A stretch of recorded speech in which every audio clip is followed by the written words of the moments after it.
Hello, আসসালামু আলাইকুম বন্ধুরা, কেমন আছেন? আশা করি অনেক ভালো আছেন।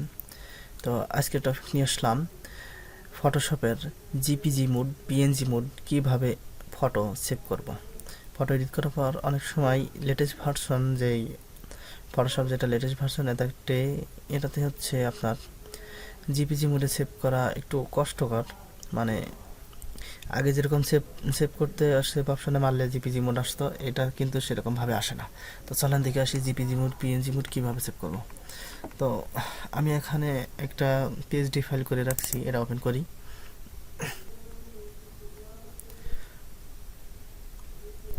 তো আমি এটা আগে থেকে বানায় রাখছি।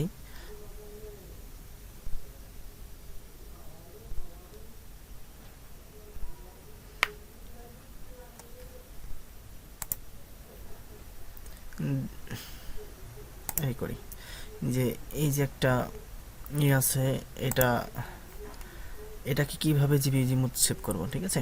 এখানে যে ইফেক্টগুলো ব্যবহার করছি, যাই হোক আমি একটা ভিডিও এডিটিং করার জন্য আর কি এটা বানায় রাখছিলাম। তো এটাকে পিএনজি মোডে কীভাবে সেভ করব, এখানে আসল কথা হচ্ছে যে পিএনজি জিপিজি মোড যেভাবে হোক যে কোনো একটাভাবে সাপোর্ট করব। এখানে যে লেয়ারগুলো আছে, এই লেয়ারগুলো থাকলে সাধারণত জিপিজি মোডে সেভ হচ্ছে না। দেখেন আমরা একটু চলে দেখে আসি। তো সেভ আছে, যেহেতু আমার একটা সেভ করা আছে, তো আমি সেভ আছে মারি। তো এখান থেকে জিপিজি মোড কিন্তু নাই, ঠিক আছে। পিএইচডি, পিবিসি, পিডিএফ, টিআইএফ এই ফাইলগুলো আছে, তো জিপিজি ফাইল নাই। তো জিপিজি ফাইল মোডে কিংবা পিএনজি ফাইল এই মোডে সেভ করার ক্ষেত্রে তখন আমরা কি করব। তো এক্ষেত্রে এখানে হবে না, যেহেতু latest version, Photoshop latest version, এটা জিপিজি মোডে সেভ করতে হলে পরে আমাদের আসতে হবে যে এক্সপোর্টে। এক্সপোর্ট আসার পরে এক্সপোর্ট আসে মারতে হবে। তো মারার পর এখান থেকে এই যে ফরম্যাট ফ্যাক্টর আছে, ফরম্যাট আছে, এখান থেকে আমরা চেঞ্জ করে নিতে পারবো। যেমন আমার পিএনজি আছে, এটা আমি জিপিজি মোডে সেভ করব।